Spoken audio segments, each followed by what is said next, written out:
can do is just tell the truth and trust in the American people that over time they're going to know what the truth is. Yes, it is time for the truth. Right here, right now. This is the Conservative Syndicate. Real conservative talk from real conservatives. With your host, John Matthews. The latter-day prophet. Baying against the hypocrisies of our time. And Joe Hakos. You want answers. I want the truth. You can't handle the truth. The Conservative Syndicate is comprised of some of the most informed pundits and activists available today. Together, we seek to tear down the imaginary wall, a separation between church and state through education, information, and engagement on the religion of politics and the politics of religion. And now, your hosts on the globally syndicated Conservative Syndicate, John Matthews and Joe Hakos. Okay, hey, how are we doing out there tonight? All across this great land of ours and around the world, you're listening to the Conservative Syndicate. Real conservative talk from real conservatives, and I am glad to be with you today along with my co-host Joe Hakos, and we are once again loaded for bear here at the Conservative Syndicate. You know, these past couple of days after Tuesday, hearing that that the Democrats' presidential nominee Hillary Clinton was not going to be no charges were recommended to be filed against her. And we were disheartened on the show, very disheartened. And I'm not to say that we've completely overcome that. But boy, I'll tell you, in just the last couple of days, if I was Donald Trump, I would hire FBI Director James Comey as my campaign manager. I mean, this guy has given the GOP in particular, in general, and the Trump campaign in particular, just a mountain full of sound bites. I'd be if Trump is smart, he'd have his video people at work doing overtime right now, just putting together. You could put together 20 one-minute commercials on the testimony of James Comey today in front of the Oversight Committee and his press conference on Wednesday. And I'll tell you what, that if the American public can't see through the Clinton facade, then well, we might as well just pack it in. We might as well just throw the towel in. But we've got some stuff for you today. As I said, everything now is going to be Clinton is in our crosshairs, and she is going to remain in our crosshairs for as long as it needs to be. So, having said that, let's bring on Joe, my co-host. How you doing today, Joe? I'm doing just wonderful, John. It's just so glad to be here. And, Comey was in front of Congress today. Whoop-de-whoop-de-whoop. The left is just laughing their butts off on this. They think it's funny as all get out. They're like, wow, what? This is so funny. Hillary Clinton's not going to get charged, and Republicans think that, oh, my goodness, oh, it's so funny. It's pretty darn sad. I don't care how you look at this. It's pretty darn sad that this is what, what do the Democrats want? Well, they want us to relive the 90s, where the last parts of the 90s I remember was nothing but Bill Clinton and some scandal after scandal, after the Clintons and another scandal and another scandal. Every single day there was something new about some nefarious crap that they were doing, trying to do this, whether it be selling missile technology to China, giving North Korea an opportunity to get nuclear weapons, let alone the personal indiscretions that Bill Clinton did while he was in the White House itself. Just to think, really, is that what we're going to have to put up with again? Yeah. Is that what we really? And then this woman, from what Comey says, is just flat out incompetent. Yeah, I mean, some of he really did it. I have to hand it to this guy. Here's somebody that I think is probably the most, I'm going to say, articulate guy at skating around the politics of something, even if what he did, I think, is still political. But his ability to walk the fence and to stay out of being an active participant in the politicizing of something like this. Whoa. First of all, he's a very active participant in this scenario here. But Comey did what Comey had to do. He couldn't come out. Well, he could have, but he chose not to. That's why I lost all respect for the man. And they can stand up there all day and say, he's such a man of integrity. He's such a great man. Well, if he was such a great man, he would have done the right thing and only the right thing. But he tried to do the right thing and the other thing, which allowed him to skirt the issue and allow him to remain active in the Obama administration. Well, he's not part of the Obama administration. He still has 8 years to go on his term as FBI director, but he can be fired by Barack Obama. But, it's just, I want to be part of this, but then I'm going to go ahead and, as you said, he's given Donald Trump just truckloads of ammunition and the American people to use against Hillary Clinton. Yeah, that's nice there, Director. Very nice. But why didn't you just do what you had to do? I just looked at this whole thing. Like I said, I didn't listen to the whole thing. He may still be up there in the Hill. The last time I looked, he'd been there for well over 4 hours, maybe 6 hours. I was looking at. Are they going to make him out to be like Joan of Arc, like they did Hillary Clinton in front of Benghazi? Oh my goodness, she was up there for 10 hours. Meanwhile, 13 hours it took them to kill our people in Benghazi. So are they going to make him some kind of Joan of Arc martyr? Or, are we going to pontify him and make him some kind of saint? For crying out, I don't give a crap if he's up there until the day he dies. Actually, personally. He's doing nothing more than going blah blah blah blah blah blah blah blah blah blah blah blah blah blah blah. Well, I'm looking at this thing through the prism of the political theater that it is. Oh, it's definitely that. And I'm just saying, in terms of somebody who took the barrage of questions that he took, the way he took them. I mean, and there were even times the Democrats, some of the things they used their time for. It really had even nothing to do with this. It was like, I got my 15 minutes of fame here. I'm going to come out and make some great political statement, like William, what's his name, Clay, Congressman Clay, who spent his whole time talking about some white supremacist website that he believes Donald Trump had ties to, and wanted to know if James Comey had been looking at this kind of stuff. And Comey just like. The look on his face, sometimes the look on, he had a poker face. I guess that's what I'm getting at. He's got a great poker face. But sometimes you could see him sitting here listening to these guys, and you could just see the eyes would kind of look up a little bit, and that's kind of body language like, what the hell are you talking about? But he was polite, and he answered their questions, and most of the time when he was asked about things outside of his decision, he basically just would not answer. He just like, I don't know, I'm not qualified to say that, or I have no opinion on that kind of thing. I'm just saying for somebody who says he's apolitical, he struck me as somebody that's very political, or at least knows that the job is a political job. And it's supposed to be, but they've turned it into that. Yeah, and I just found it. I have to say, I'm going to say I'm impressed with his ability to handle things. Not impressed with his judgment.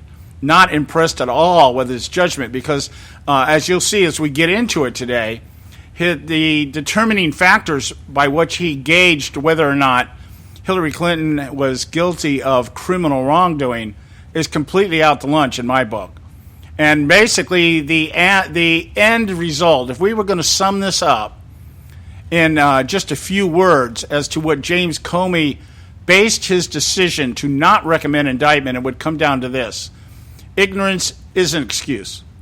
That's really what he was saying today. Ignorance is an excuse. Well, for Hillary Clinton it is. For everybody else it's not. Yeah, and it was basically, that's what he was saying. He said in so many words, so many ways, even though they kept throwing the questions at him in different manner, it was basically, this woman doesn't have the understanding of the job in terms of what it entails in national security and the handling of records and procedure and policy. She's completely out to lunch.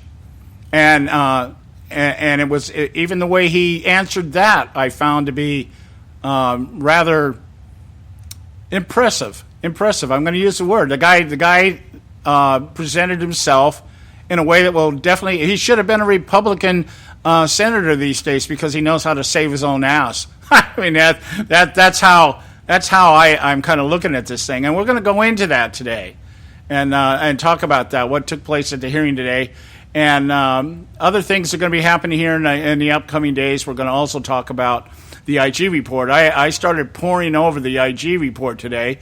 Probably need the weekend to get through the rest of it. It's a 80-page report, and I looked at some of the stuff today. Some of it stands out like a sore thumb, but there's some other things that I've got to look up in terms of cross-referencing. Some of the things they put in that IG report, I got to really cross-check their references and their sources so they know what I'm talking about. So we'll probably get to that next week. But anyway, we got to go to a break right now. When we come back, we'll start talking about this. A couple other things I want to talk about before we get to this, because there are some other things going on in the Senate today. And I want to make you aware of this, because this is going to be, you're going to laugh. You think the people were laughing at the left was laughing at James Comey today or Trey Gowdy? Wait till you hear this. You will laugh your butts off when I share with you what's coming down in the Senate right now. All right? Stay with us right here at the Conservative Syndicate. Don't go away. We'll be right back.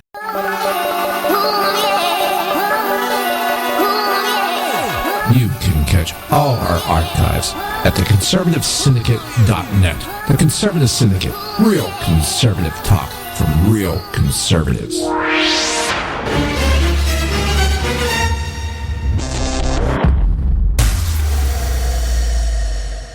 When our water heater broke down last month, it was a nightmare. It took 5 hours for the plumber to show up, and he charged us a couple of $100 just to come out. Then it cost another $1,800 to put in the new water heater. By the time it was all said and done, I felt like I'd been taken. But what else could I do? The smartest thing you can do is get a home warranty from American Residential Warranty. Their home warranties pay to repair or replace all your major appliances when they break, and they will break, and at the worst possible time. Call American Residential Warranty right now for free information on home warranties starting at just pennies a day. Don't wait for your refrigerator to stop running or your ceiling fans to stop turning. Call American Residential Warranty right now. Ask how you can save up to 50% on washer and dryer coverage. Just call 1-800-790-5960. That's 1-800-790-5960. Again, 1-800-790-5960. Call now. Limited time offer, 24-month commitment and credit qualification require cancellation fee, auto pay, and paperless billing, and other restrictions apply. If you can't see the difference, why pay the difference? Switch to Dish for the best deal in entertainment. Only Dish brings you the best in entertainment for less than $20 a month. Cut the cable and don't get directed. Switch to Dish because at just $19.99, Dish saves you every time you turn on the TV. It's so simple. The same channels cost less with Dish. So since you can't see the difference, don't pay the difference. Switch to Dish for the best deal in entertainment. Get premium movie channels free for 3 months, starting at just $19.99. Dish saves you every time you turn on the TV. Call now to save with Dish. Dial 1-800-600-1645. That's 1-800-600-1645. The same channels for less than $20 a month. Dish. Call 1-800-600-1645 for details. Hey folks, if you're like me, you don't place a whole lot of trust in today's media for the real truth and facts regarding the volatile world of finance and politics. When I want the real scoop on money, I go to the most trusted source I know, my good friend and colleague, Bob Cardoso. Bob is a noted expert with a PhD in international finance who airs his nationally known, globally syndicated show, Robert Cardoso Live Daily, Monday through Friday, 3 to 5 p.m. Pacific Time. With Bob, you get the right information at the right time from someone who knows his business and can help you make the right decisions concerning yours. Again, Bob airs daily, Monday through Friday, 3 to 5 p.m. Pacific Time. Visit his website at robertcardosolive.com for information regarding stations and topics. That's robertcardosolive.com. Check Bob out. You'll be glad you did.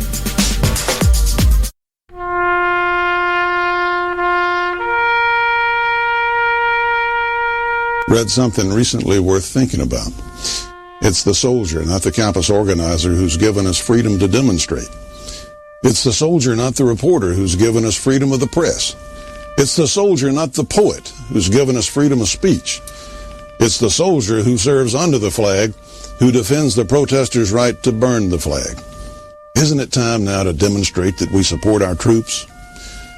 Were it not for the brave, there'd be no land of the free. Fred Thompson's message was brought to you by citizensunited.org.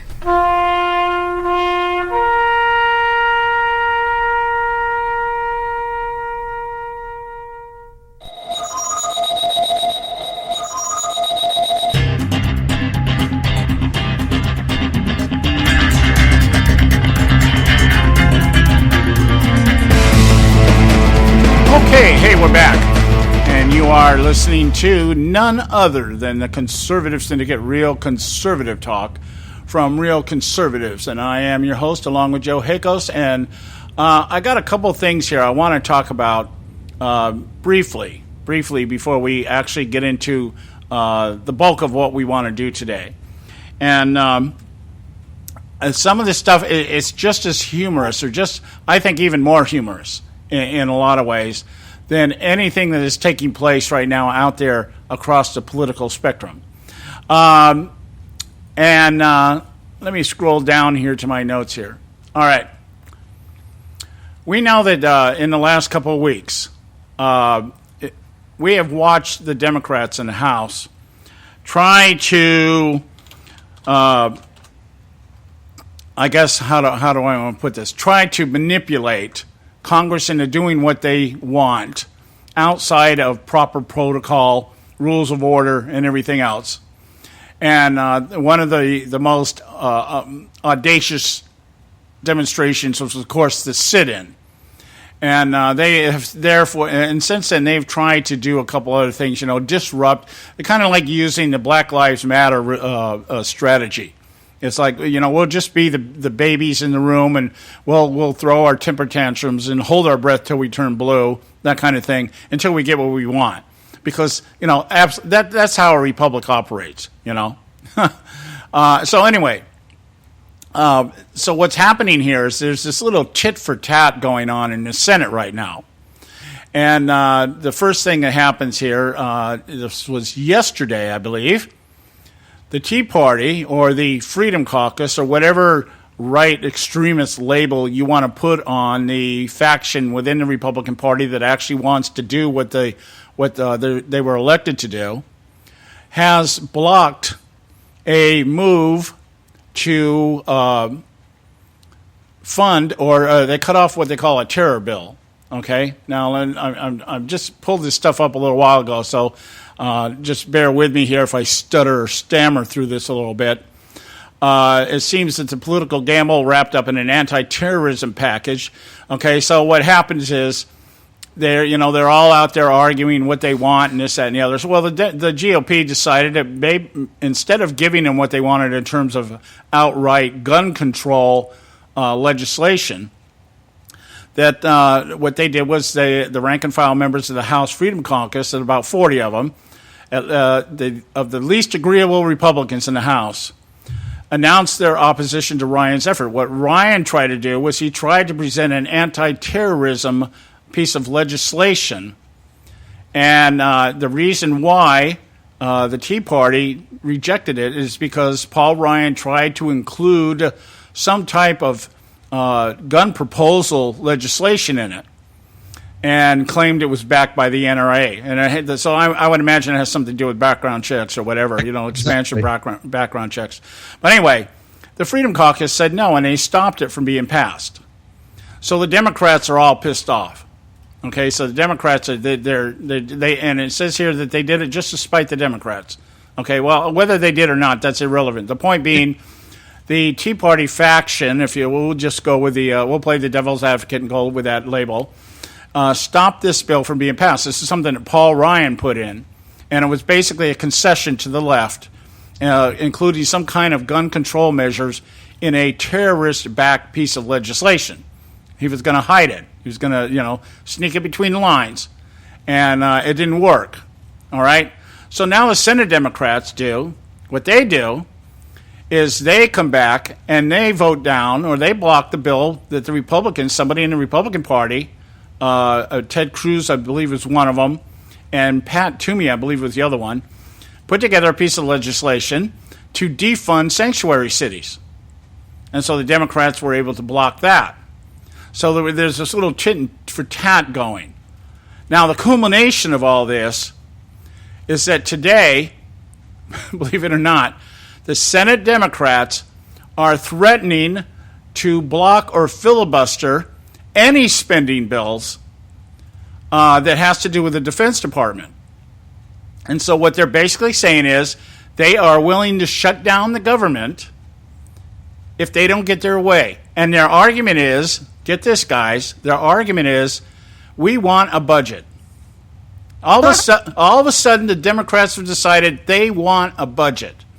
And if the Republicans won't give them the budget, if they won't come out and tell the public that they're willing to put together a budget that has really no cuts in it, all right? I'm going to read to you from Harry Reid. This is Harry Reid. We urge you, meaning the Senate, to publicly give your word that all appropriation bills considered in both chambers and set to the President for his signature will comply with the principles of fair funding, parity between defense and non-defense spending, and a rejection of poison pill writers.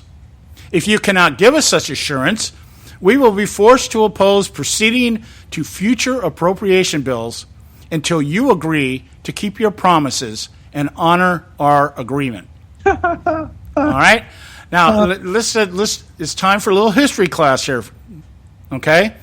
Back in 2013, this same argument was being presented by the Republicans when it came to the defense spending. We want a budget, and we don't want funding going to places where it shouldn't be going. The way the Democrats refer to it as the poison pill writers, meaning killing off their little side projects like Planned Parenthood and things like this. The sanctuary city funding. You mean the same thing that they accused Ted Cruz of doing? Right, exactly. Exactly. So now, and remember, it was all the threat. I mean, in 2013, the government actually shut down. Remember that? Because of the sequester issue. Yes. All right. There was a big debate over the sequester money. Okay, that kind of thing. Anyway, so the government shut down for what? I don't know, 16 days or something like that. It shut down for a little while. And, of course, it hasn't stopped anybody from doing what they want to do, but the political theater again. And here it is now. The Democrats have decided to do the same exact thing for the same exact reason that the Republicans chose to shut down the government in 2013. Now they're threatening to shut down the government. Because why? Because what they're saying is you Republicans want to defund our pet projects, the payment of abortions with taxpayer dollars, the funding of sanctuary cities, all the other things. You know, they're little side projects, they're little social engineering projects. And somewhere along the line here, I'm sure the gun control thing is going to be tied into it. But let's just contemplate that for a moment.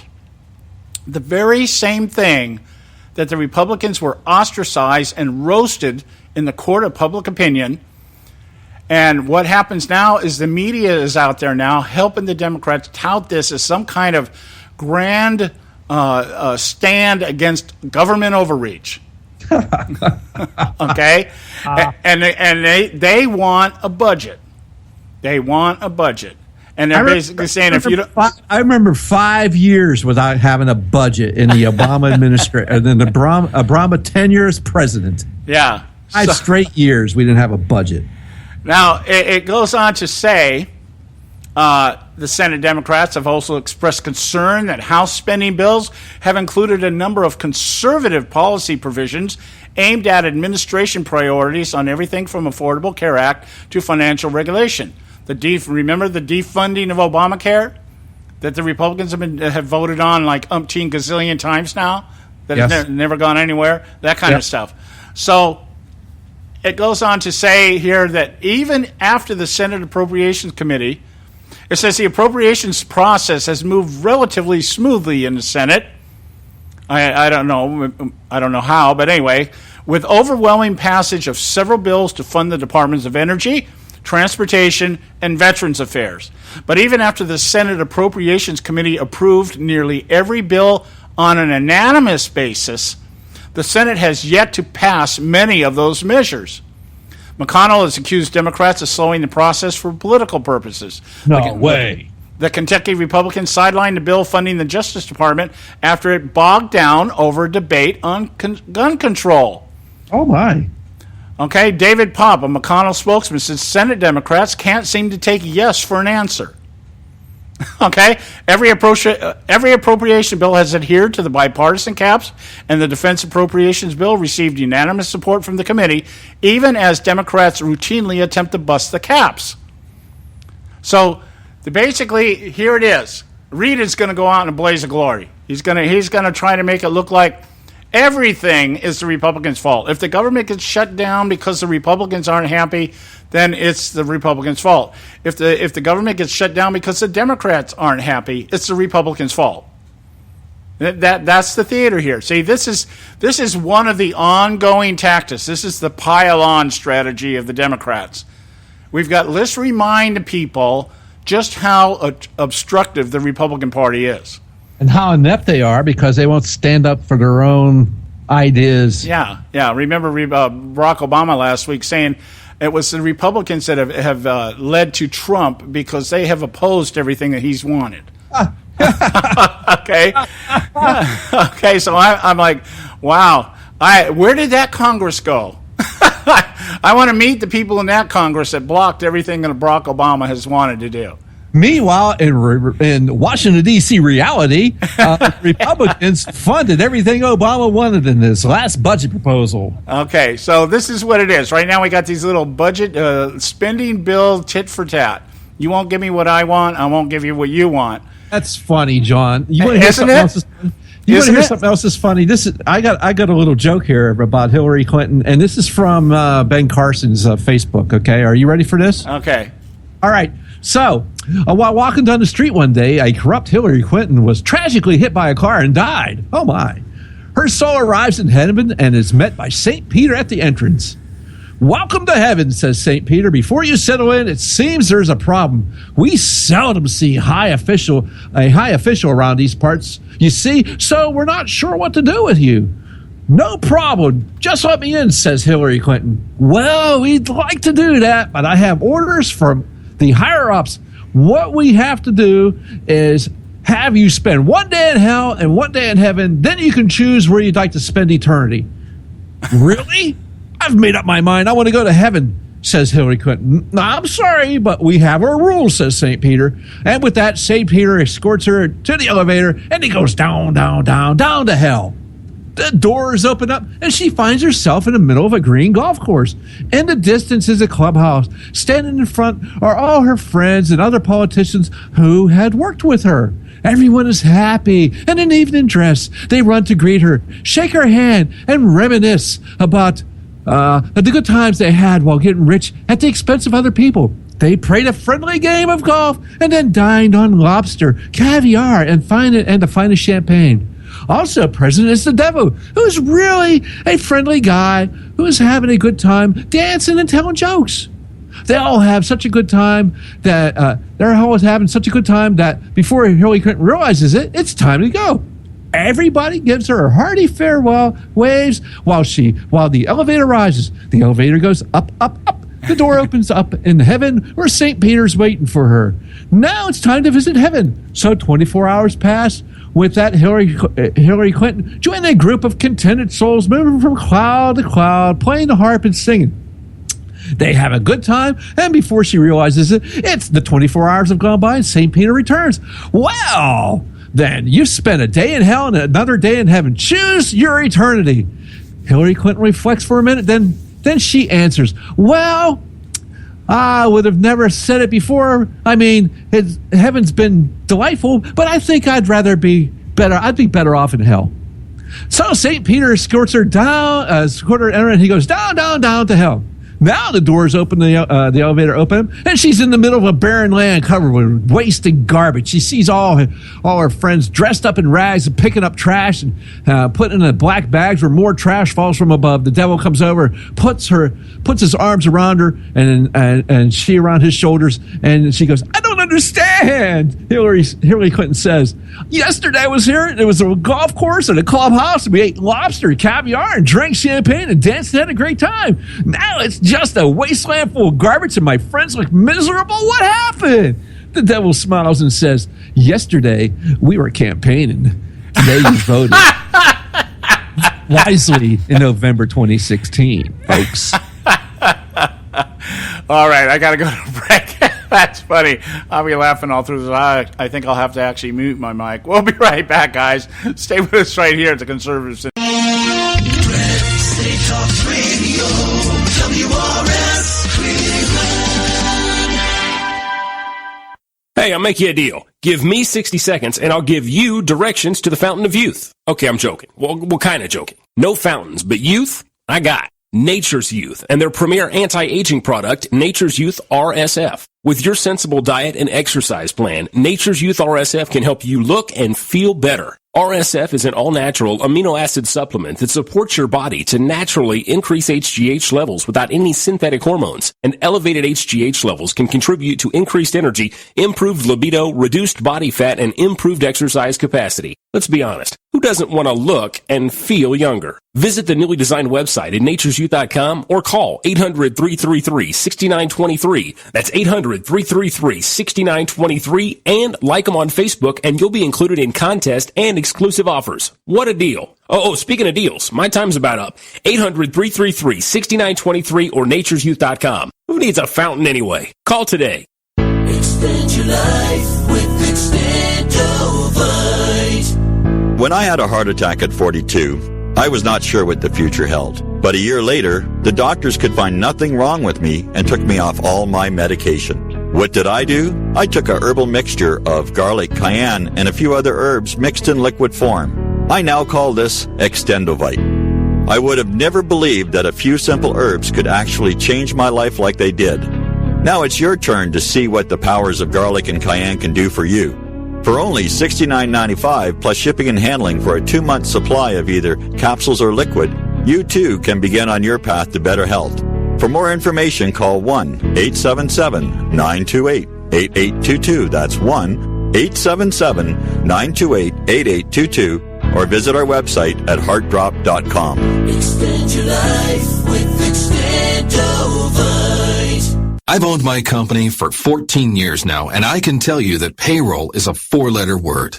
I hate doing it. It eats up hours I don't have, and it costs me money I could be saving. But my accountant's too expensive, and I'm not sure who to call, but I know I need help. We're Paychex, and we take all the hassles out of small business payroll. We save you time and money. It's easy. Call, fax, or give us your payroll information securely online, and we take care of the rest. We calculate the correct taxes, manage payments and direct deposits. We even send out your checks. Payroll doesn't need to be a 4-letter word anymore. We're so sure that we can save you time and money that we'll give you a month's payroll free. Just for calling 877-663-3830. Get 1 month's payroll for free. Call Paychex right now. 877-663-3830. That's 877-663-3830. Hey, I don't back anybody unless I believe in them. And I do believe in the value of investing in gold and silver. And the company I trust to buy my gold and silver from is Swiss America. I've been working with them for nearly a decade. I trust them, and you can too. Swiss America will help you sort through and find the best options available when you're considering investing in gold and silver coins. Listen, for over 30 years, Swiss America has been offering Americans what they want in their investments: safety, liquidity, quality, reliability, and a potential profit. Gold and silver have a place in every investor's portfolio. So, why not let Swiss America help you diversify your investment portfolio now? Call now for free information. 800-978-3907, 800-978-3907, 800-978-3907, 800-978-3907.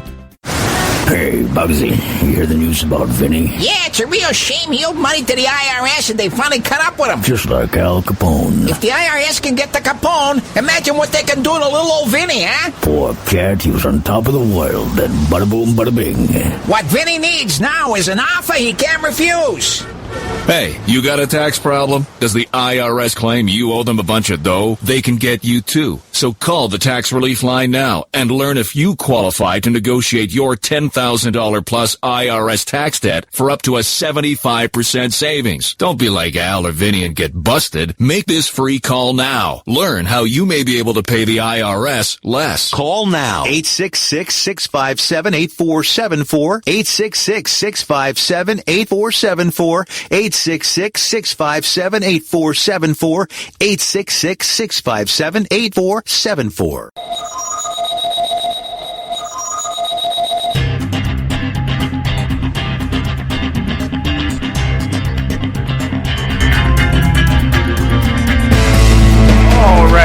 All right. We're back, and we're ready to get into today's festivities, if for lack of a better phrase at this point.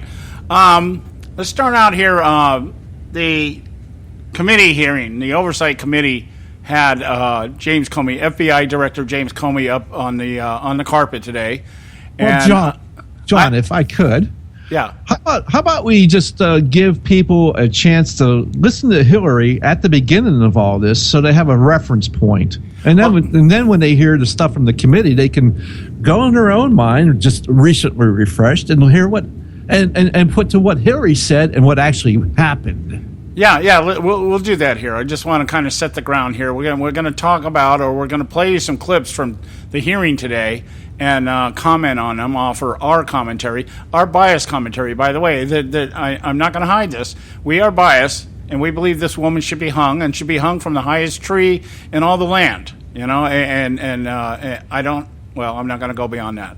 But we're gonna do our best here from now till November to continue to present evidence that this woman is unqualified, that she is corrupt, that she's evil, and any combination of those terms, and cannot be the next president of these United States. So, having said that, just like we did yesterday, we started our clips off yesterday with Hillary Clinton in 2007 lambasting the secret meetings and the secret emails and all the corruption of the Bush administration. So, Joe, you have the con. Okay, let me see if I can find this silly thing now. I mean, I've had it up here for 2 days, and now when it comes time to, oh, yeah, that's right, here it is. I know what I did with it. Okay, so this is Hillary Clinton right from the very beginning, folks, and she's telling us all about her emails, and this is the first words that came out of her mouth when she first told us about her emails. So I want us to go ahead and listen to this, and then keep in mind what she's talking about here, and then when we get to the clips of Comey and all our friends in Congress, this ought to be good reminders then. Okay, so here we go. There have been questions about my emails, so I want to address that directly. When I got to work as Secretary of State, I opted for convenience to use my personal email account, which was allowed by the State Department, because I thought it would be easier to carry just one device for my work and for my personal emails instead of two. The vast majority of my work emails went to government employees at their government addresses, which meant they were captured and preserved immediately on the system at the State Department.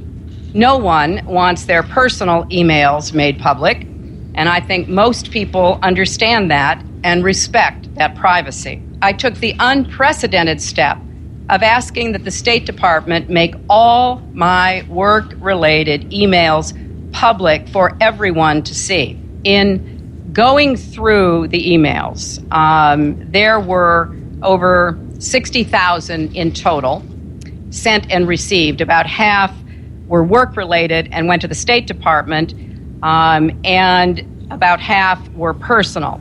And I feel like once the American public begins to see the emails, they will have an unprecedented insight into a high government officials' daily communications, which I think will be quite interesting.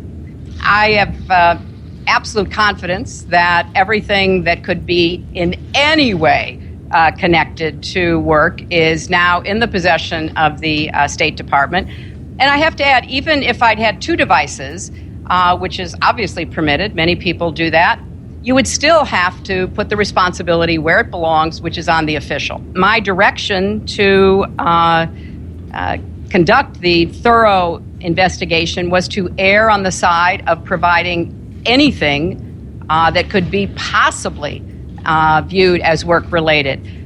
That doesn't mean they will be by the State Department once the State Department goes through them. The system we used was set up for President Clinton's office, and it had numerous safeguards.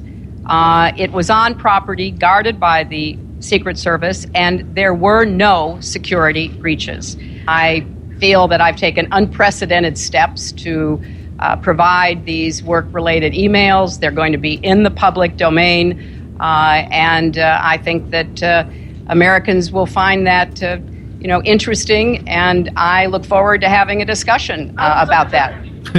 Yes, so she certainly does look forward to having a discussion about it. And, I just love how she had the Secret Service watching over her email server. They're the ones that must have been using the cloth to wipe the server clean. Yeah, just keep the dust off that sucker, would you, boys? Now, in line with that, just remember that. Everything she said there was basically, that was the initial, I think her first time of dressing out in the public, right? That's correct. Okay. That was the first time she ever brought it up. Yeah, and I think, in fact, I think yesterday we actually played a portion of that clip dealing with her claim that they had followed procedures. And it was also, that she had permission to do it. I think we used part of that clip where she said, which was allowed. I chose to do this, which was allowed. Yes, and it's where she said, even if I had numerous devices, which could be allowed, that's not unusual. Oh, she was still going around the mantra saying, well, I only had one BlackBerry. Yeah, and we found out from James Comey there was actually more than 2. I think it was way more than 2. Yeah, at least 3 servers in the process of this, and numerous devices. If I remember, that's how he put it. Now, getting into the exchange today, we'll start off here with the exchange between Trey Gowdy and James Comey, FBI director. Gowdy, one thing I like about this guy is I'm not real keen on him, really. He's the Tea Party hero, like he was once painted to be. But the guy that comes out and endorses Marco Rubio lost a lot of respect for me. But that aside, I think I like the directness of him when he talks to people, and he doesn't really mince words, and he really tries to go for zingers. You can tell this is a guy that probably sits up at night and sharpens his sword. And just, I can't wait to use this tomorrow. And I'm going to, you have a clip from him, right? Yes, I do. Yeah, let's play that clip rather than listen to my mundane voice. Let's listen to it.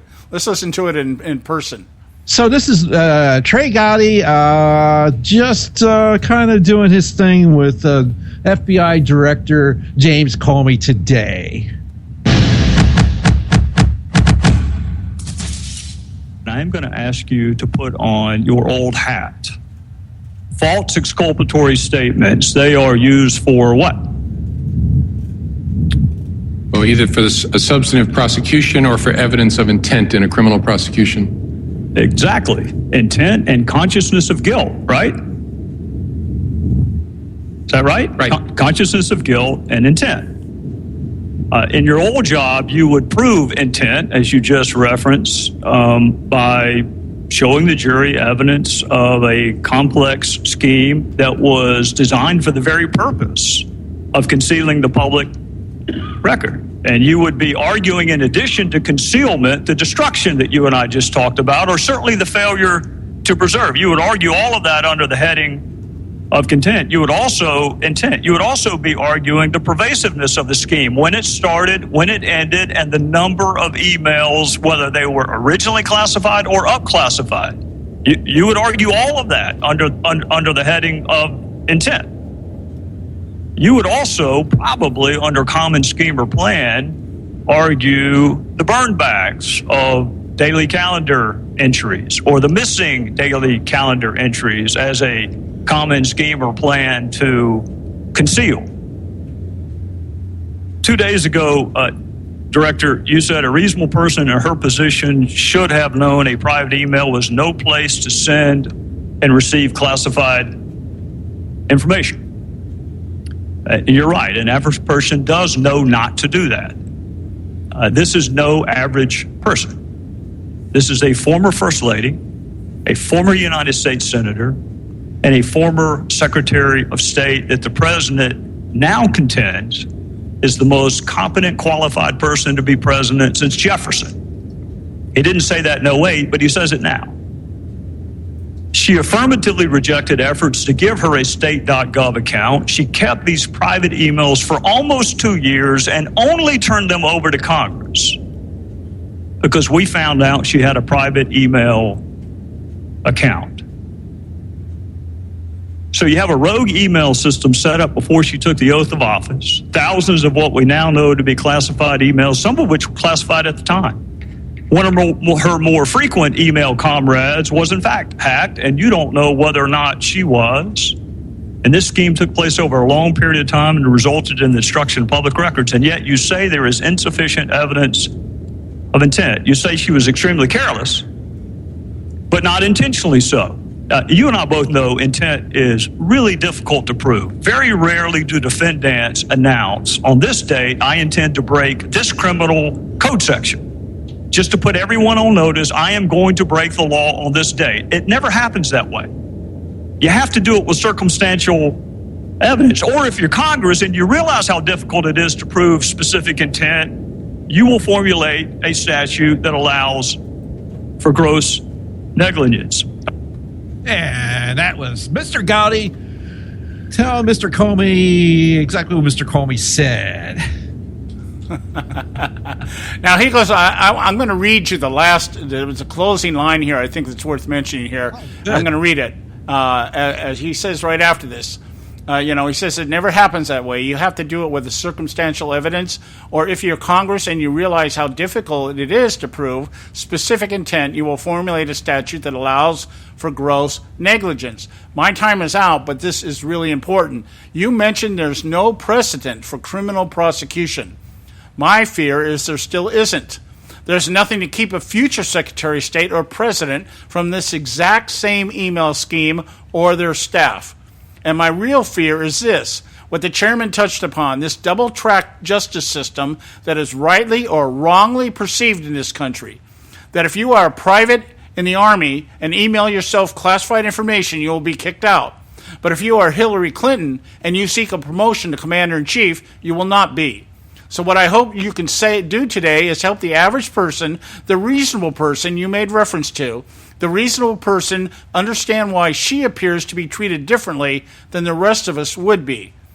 With that, I yield back. So he went on to say, basically, there is a double standard here. All right? Yes, there is. And whether you want to deny it or not, he did deny it. He was asked it several times. And he said, well, yeah, I know people are saying that, but that's not the case. There is a double standard. There was a double standard. And unless something is done about this, there will continue to be a double standard. One of the things I want to mention here before we go to the break is that one of the other representatives there, I believe it was Duncan, Jim Duncan, I think his name was. I think his last name is Duncan. I may not have his first name. He's from Tennessee. He proposed there, the time he proposed that there be legislation drafted because what he said is everybody sitting here in this room today has access to classified information, and none of us seem to know how to handle it. And so here we are. He says kind of hypocritical that we're sitting here deciding whether Hillary Clinton violated the law or not when we ourselves don't even know if there are actually safeguards in place to allow that. Now, that shows you the ignorance because there's a bunch of stuff that says what they can and cannot do, but they don't even seem to know. The IG report pointed out that over the last 20 years, there's been a massive dysfunction in the government in the handling of classified and in terms of procedures and policies and everything else. There has been an what's the word? I'm thinking of erosion of diligence in line with what's going on here. So we got to go to break here. We're a little bit over. We got to go to quick break here, and then we'll get back to our discussion here. Stay with us right here at the Conservative Syndicate. Don't go away.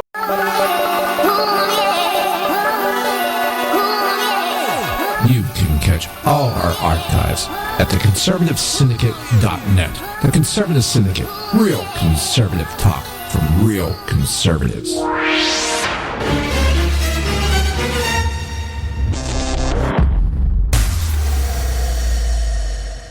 Hey folks, if you're like me, you don't place a whole lot of trust in today's media for the real truth and facts regarding the volatile world of finance and politics. When I want the real scoop on money, I go to the most trusted source I know, my good friend and colleague, Bob Cardoso. Bob is a noted expert with a PhD in international finance who airs his nationally known, globally syndicated show, Robert Cardoso Live Daily, Monday through Friday, 3 to 5 p.m. Pacific Time.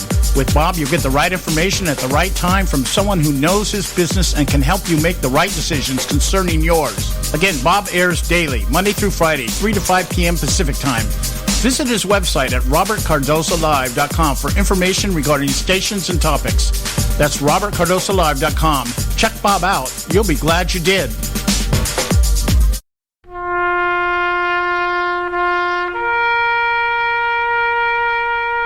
Read something recently worth thinking about.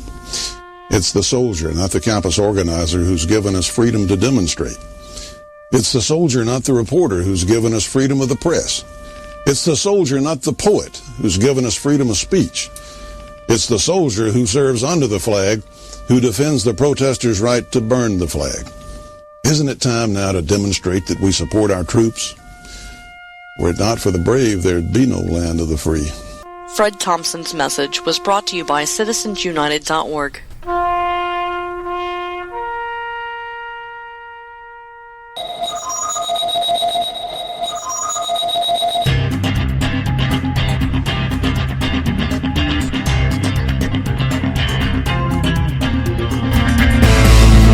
All right, hey, we're back. The Conservative Syndicate. We want to remind you we have a website, theconservativesyndicate.net. You can pick up this show, any of our shows, anything we've done on the air, it's there. Just go to our site, theconservativesyndicate.net. You want to find out about the show, people on it, what we do, why we do it, you can go there, theconservativesyndicate.net. All right, let's get it back into this, because in line with what Joe just played us, Trey Gowdy, I think for the proper choice of words here is dressing down James Comey. Basically just kind of said, as a prosecutor, you know that intent is very difficult to prove because people don't go out and announce that they intend to do something, especially when it comes to violating the law. They don't just one day show up and say, hey, I intend to break the law. And so when you get into this discussion with intent, and this really, there's two aspects of this in terms of James Comey's testimony today and what he said in the press conference on Tuesday as to how he determined his decision to not recommend Hillary Clinton be indicted on criminal charges. See, it's not one thing he did clarify during the hearing today and at the press conference on Tuesday is that he was not exonerating her from the violation of policies, something that perhaps should be handled, interdepartmentally. Oh, come on. Yeah, okay. It's just so much crap, too, yeah, but because she broke the law. Yeah, and then he turned right around and said if somebody in his department had done the same thing, they would have been disciplined, but they would not have been tried. So yes, exactly. If Hillary worked at the FBI, there would be severe punishment. There would be consequences, and he uses that word. He said there would be consequences. It wouldn't necessarily mean prosecution, but there would be consequences for what someone does in line with this. Let's go into that a little bit, because here's what Chavis was talking about, and he goes, "Do you really believe there should be no consequence for Hillary Clinton how she dealt with this?" And Comey says, "I didn't say. I hope folks remember what I said on Tuesday. I didn't say there is no consequence for someone who violates the rules regarding handling classified information. There are often very severe consequences in the FBI involving their employment, involving their pay, involving their clearances. That's what I That's what I said on Tuesday. And I hope folks walk away understanding that just because someone is not prosecuted for mishandling classified information, that doesn't mean if you work in the FBI, there aren't consequences for it. Chaffetz. So if Hillary Clinton or anybody had worked in the FBI under this fact pattern, what would you do to that person? Call me. There would be a security review and an adjudication of their sustainability and range of discipline could be imposed from termination to reprimand. Yeah, in between suspensions, loss of clearance, so you could be walked out, or you could be, depending on the nature of the fact, you could be reprimanded. But there is a robust process to handle that. Yeah. So what he's saying here, if there is an action, serious action, dismissal or something like that, that means the security clearance would be revoked. Or you could be put on 2 years of probation and fined $7,500 and given up your security clearance and not allowed to get a job that requires a security clearance ever again if you are so deemed to do so, as happened for the guy in the Navy. Yeah, left so Afghanistan. Now Comey's basis for not wanting to prosecute this thing, or thinking it would no reasonable attorney, no reasonable prosecutor in the Attorney General's office would take a case like this and prosecute it, is based on historical precedents. No, it's based on the fact that the last name on this individual is called Clinton. Oh, yeah. Well, I'm playing the political game. I'm talking from but that's the reality of this. Oh, yeah. Because when you talk about any reasonable prosecutor in the Attorney General's department, yeah, that's what you're saying. Nobody that is there under the auspices of being there because Loretta Lynch, the Attorney General, let me put it this way. Attorney General is an appointed position. Loretta Lynch was appointed by Barack Obama. Barack Obama is endorsing Hillary Clinton. Yes. So why in the world would somebody like Loretta Lynch allow anybody in her department to take a case like this on? Well, let's even go back a little bit further. Who brought Loretta Lynch into the federal judicial system? None other than William Jefferson Clinton. Right. So we're looking at this and we're saying, okay, so that was his reasoning was, what he's basically was saying, let's put it this way. What he's saying is, if I had recommended that she be indicted on criminal charges for gross negligence, there is not enough precedence in the courts in the last 99 years to prove that anyone be able to prosecute her. So he basically took the easy out and just said, because nobody's done it in the past, there was no reason to do it now.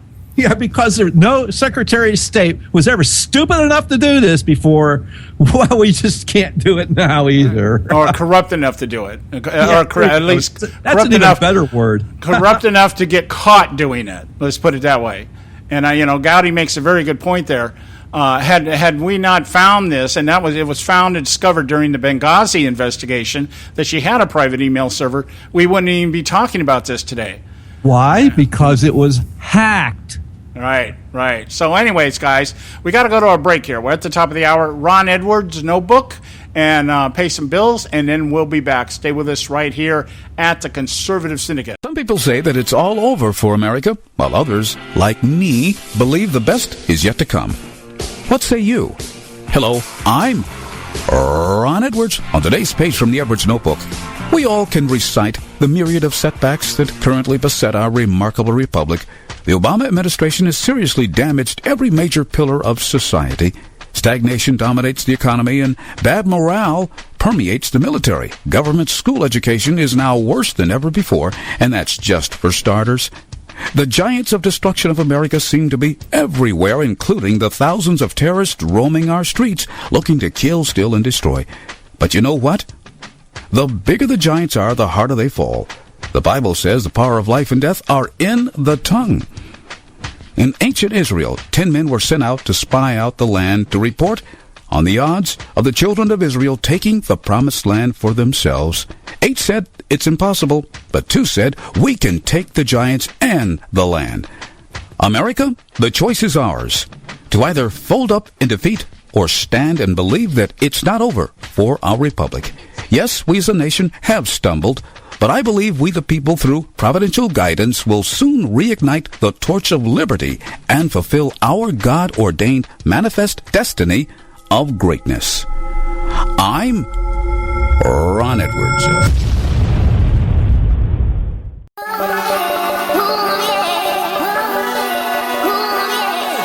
You can catch all our archives at theconservativesyndicate.net. The Conservative Syndicate. Real conservative talk from real conservatives.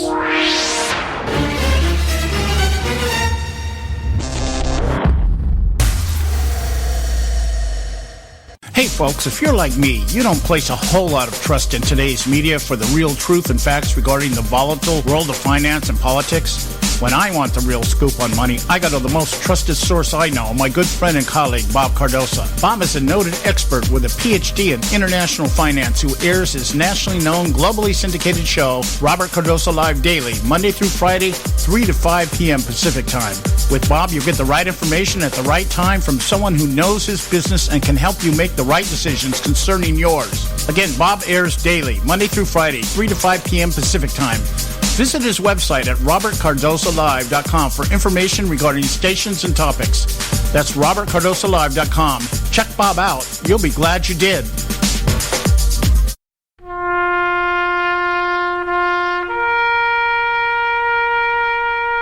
Read something recently worth thinking about.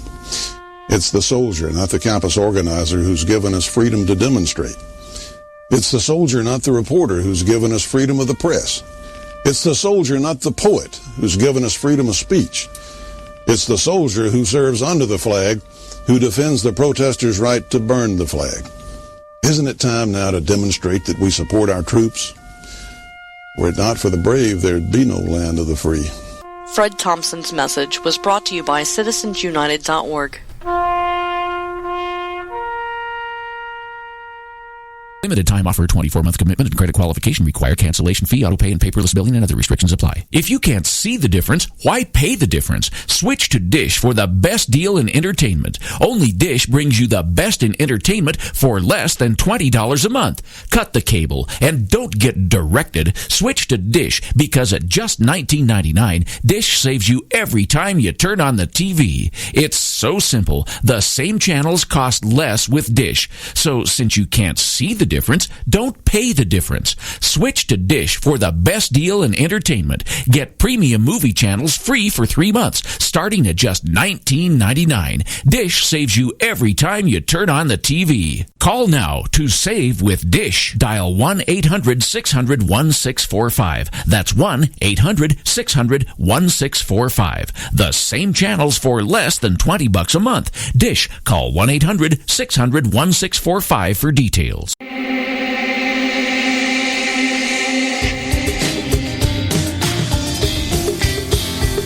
Hey, all you can do is just tell the truth and trust in the American people that over time they're going to know what the truth is. Yes, it is time for the truth. Right here, right now. This is the Conservative Syndicate. Real conservative talk from real conservatives. With your host, John Matthews. The latter-day prophet. Baying against the hypocrisies of our time. And Joe Hakos. You want answers. I want the truth. You can't handle the truth. The Conservative Syndicate is comprised of some of the most informed pundits and activists available today. Together, we seek to tear down the imaginary wall, a separation between church and state through education, information, and engagement on the religion of politics and the politics of religion. And now, your host on the globally syndicated Conservative Syndicate, John Matthews and Joe Hakos. Okay, hey, we're back. And this is hour 2 of the Conservative Syndicate, real conservative talk from real conservatives. I'm your host, John Matthews, along with Joe Hakos.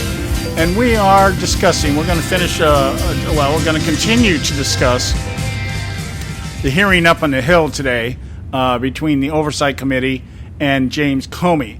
Now, I want to talk real seriously here about one aspect of this. Trey Gowdy, the clip that you heard in the first hour, talking about intent and how hard it is to prove intent. It really is hard to prove. You have to actually, as James Comey was saying, you have to prove that the person willfully decided that they were going to do evil.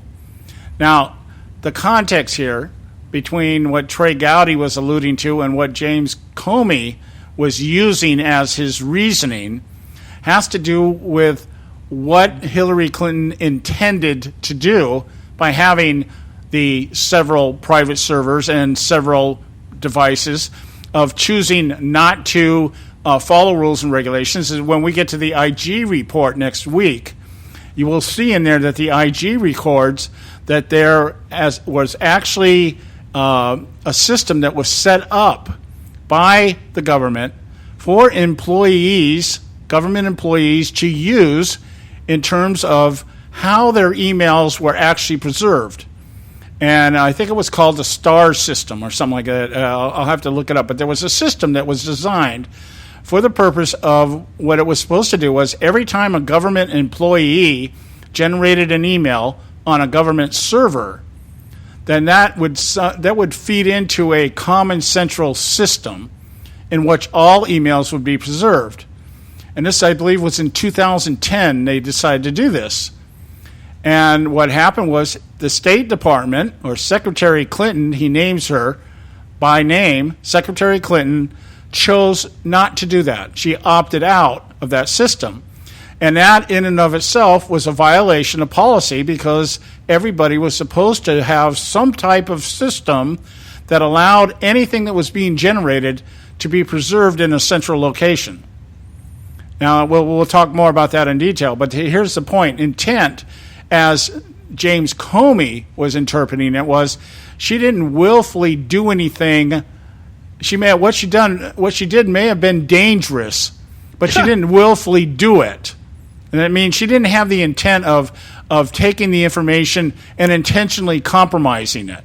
So that was the basis. And he was saying that that's what needed to be established before they could decide beyond a reasonable doubt that she had actually committed a crime. What he was basically saying was she may have committed a crime, but she didn't willfully do it. Seriously? How come that wasn't used in these other peoples that have been obviously reprimanded, fined, put on probation, etc.? They didn't intend to do anything bad to the information. They just took it and put it somewhere where it didn't belong. Yeah, well, I one of the things I was looking at here today, and when they didn't have to show intent. They were automatically, you did it.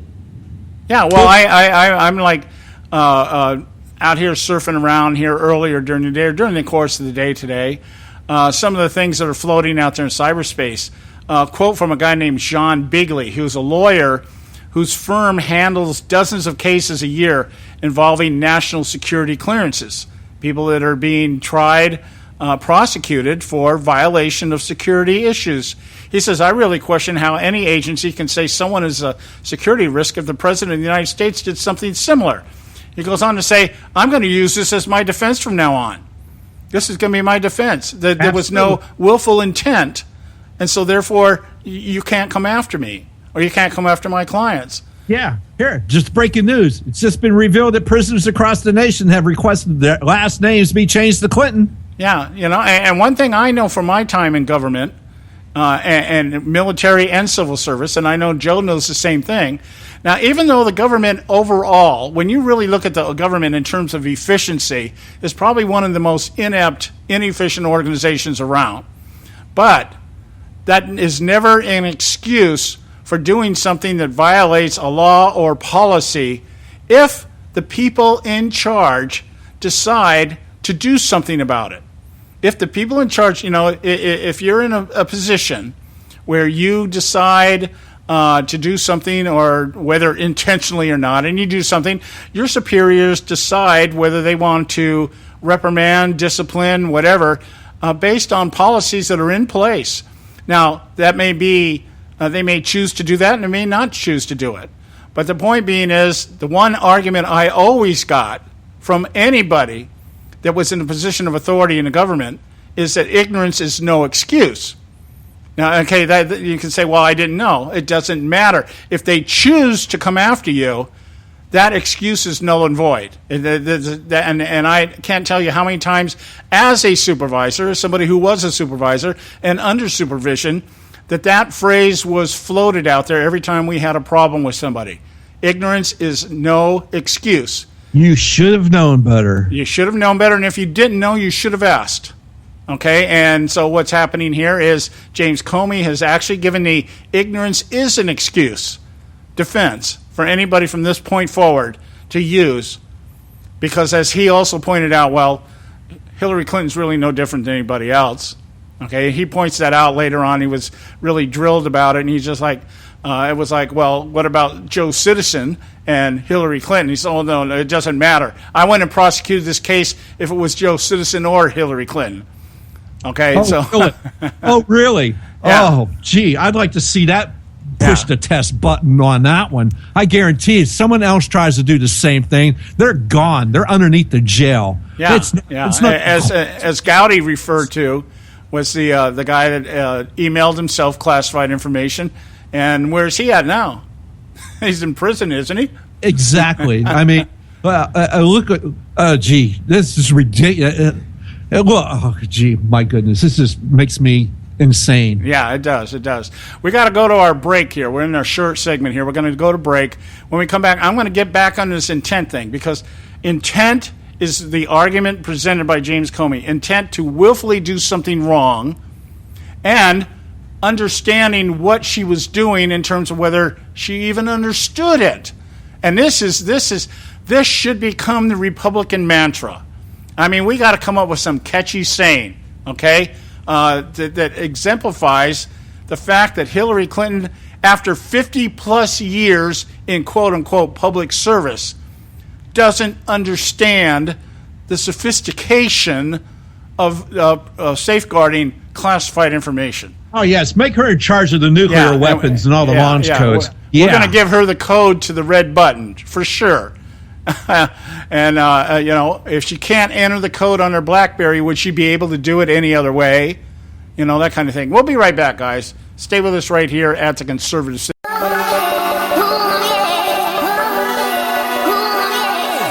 You can catch all our archives at theconservativesyndicate.net. The Conservative Syndicate. Real conservative talk from real conservatives.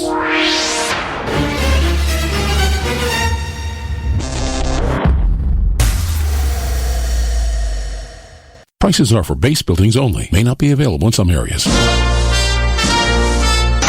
Attention business owners, do you want a stimulus package that really works? Before you spend thousands of dollars more than you should on your next building project, listen to this. General Steel has a stimulus package designed to help you save as much as half the cost of conventional construction on your next building. As much as half. That's right, General Steel can save you thousands of dollars with a pre-engineered steel building designed for your business or church. How about a 50 by 100 foot building for under $30,000? So don't pay thousands more than you should without calling General Steel first, and save as much as half the cost and time of conventional construction. With the projected demand for steel in Japan and China, prices may be skyrocketing. 877-927-3360. 877-927-3360. 877-927-3360. Term life insurance. It can be a powerful way to protect your assets and your family. You work hard to earn and save your money to build a nest egg for the future. Don't let it get wiped out because you didn't plan ahead. Take the time now and make a small investment in $500,000 or more in quality term life insurance. Call the Term Lifeline and let us shop the best companies to give you the lowest rates. We specialize in policies of $500,000 and above. Ask about some of our 10 and 20-year fixed rate plans with guaranteed rates. Call the Term Lifeline right now for your free insurance quote. 800-870-3609. 800-870-3609. You owe it to yourself to protect your family and your assets. Make term life insurance part of that plan. Call the Term Lifeline right now. 800-870-3609. 800-870-3609. Hey folks, if you're like me, you don't place a whole lot of trust in today's media for the real truth and facts regarding the volatile world of finance and politics. When I want the real scoop on money, I go to the most trusted source I know, my good friend and colleague, Bob Cardosa. Bob is a noted expert with a PhD in international finance who airs his nationally known, globally syndicated show, Robert Cardosa Live Daily, Monday through Friday, 3 to 5 p.m. Pacific Time. With Bob, you get the right information at the right time from someone who knows his business and can help you make the right decisions concerning yours. Again, Bob airs daily, Monday through Friday, 3 to 5 p.m. Pacific Time. Visit his website at robertcardosalive.com for information regarding stations and topics. That's robertcardosalive.com. Check Bob out. You'll be glad you did.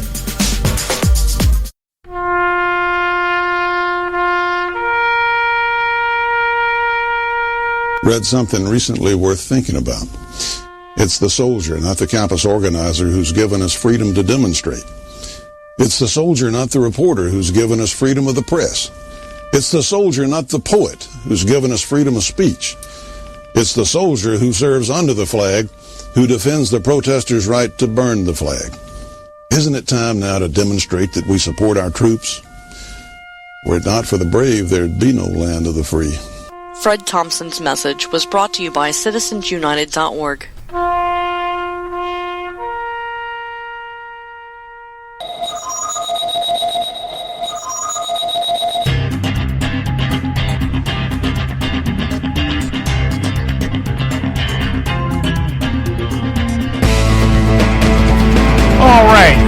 All right, we're back, and you're listening to the Conservative Syndicate, Real Conservative Talk from Real Conservatives. I'm your host, John Matthews, along with Joe Hakels. Now, I want to get back to this intent thing. I really want to kind of drive the point home here, because this is really the essence of the argument by James Coney. He cannot find any willful intent to do anything wrong. Now, it doesn't mean, again, it isn't that she didn't do anything wrong. He couldn't establish in his mind intent, which he felt was necessary given the history of prosecuting somebody under the gross negligence clause in the law. And he was basically saying, yeah, she was careless, but there was no willful intent to do any damage, even if the damage was done. And he was saying that was the precedent on which he believed charges should or could have been filed by any reasonable prosecutor in the Attorney General's office. Okay, now, along with that, well, Joe played for you in the first hour, Trey Gowdy's exchange with James Comey. I want to play one for you right now here, because to me, this is the two of the most damning statements here. First of all, because I couldn't find it in terms of actually being able to locate it, isolate it, one little section. We're talking about, I guess, close to 6 hours worth of testimony. But there was an exchange that took place between Representative Cynthia Loomis, a Republican from Wyoming, and James Comey. And really what it was when they got to talking about whether she had done anything wrong. Okay, so they're talking about intent. And he was saying that, the willful intent, meaning she knowingly did something that she knew was wrong. And Comey was saying, well, we couldn't prove that. We didn't have evidence that proved that she willfully did something knowing that she was doing it wrong. What she was doing was wrong. And this, I'm just going to read you. It's a very short exchange here. And Representative Cynthia Loomis, she says, well, how did Clinton not know this stuff? She was Secretary of State. Of course, Secretary of State would have classified materials. She's a lawyer. She knew from her White House days that classified materials can be very dangerous in the wrong hands. She had to have known. How could this have happened? Comey replied, it's a good question, a reasonable question. But the government has to prove before it can prosecute that people knew what they were doing was unlawful. Now, we know from Clinton's statements that basically she was saying that she knew or she believed, I think the word is how it's being coined now, past tense. She believed that she had permission to do this. She believed that everything was being handled the way it was supposed to be. She believed that all the emails were being forwarded to other people, but she never knew one way or the other whether that was an actuality. And that is how James Comey is using that defense, that she didn't really know that what she was doing was unlawful. Now, let's go to the next one. An exchange between Mark Meadows, Representative Mark Meadows from North Carolina, and James Comey. And this is a clip I'm going to play for you here because it goes a little bit deeper than this. Okay? I'm going to play the one. First, I'm going to play this short clip here from James Comey talking about how what he saw, the recklessness and the carelessness. And then I'm going to follow it up immediately with the clip with James Comey and between James Comey and Mark Meadows. In our system of law, there's a thing called mens rea. It's important to know what you did, but when you did it, this Latin phrase mens rea means, what were you thinking? And we don't want to put people in jail unless we prove that they knew they were doing something they shouldn't do. That is the characteristic of all the prosecutions involving mishandling of classified information. There is a statute that was passed in 1917 that on its face makes it a crime, a felony, for someone to engage in gross negligence. So that would appear to say, well, maybe in that circumstance, you don't need to prove they knew they were doing something that was unlawful. Maybe it's enough to prove that they were just really, really careless, beyond a reasonable doubt. At the time Congress passed that statute in 1917, there was a lot of concern in the House and the Senate about whether that was going to violate the American tradition of requiring that before you're going to lock somebody up, you prove they knew they were doing something wrong. And so there's a lot of concern about it. The statute was passed. As best I can tell, the Department of Justice has used it once in the 99 years since, reflecting that same concern.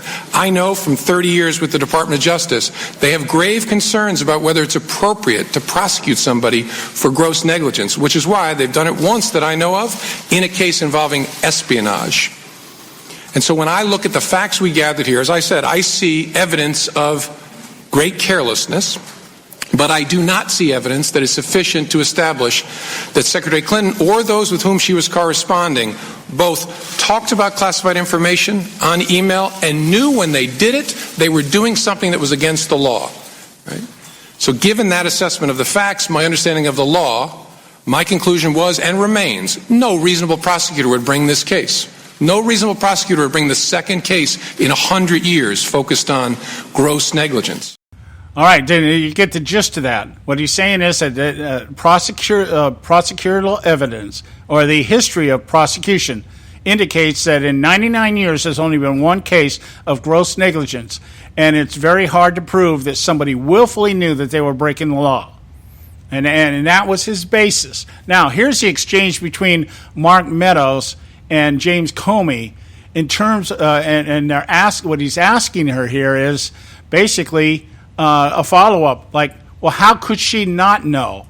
How could she not know that what she was doing was a violation of law? Director Comey, come on. I mean, I've only been here a few years, and I understand the importance of those markings. So you're suggesting that a long length of time that she had no idea what a classified marking would be?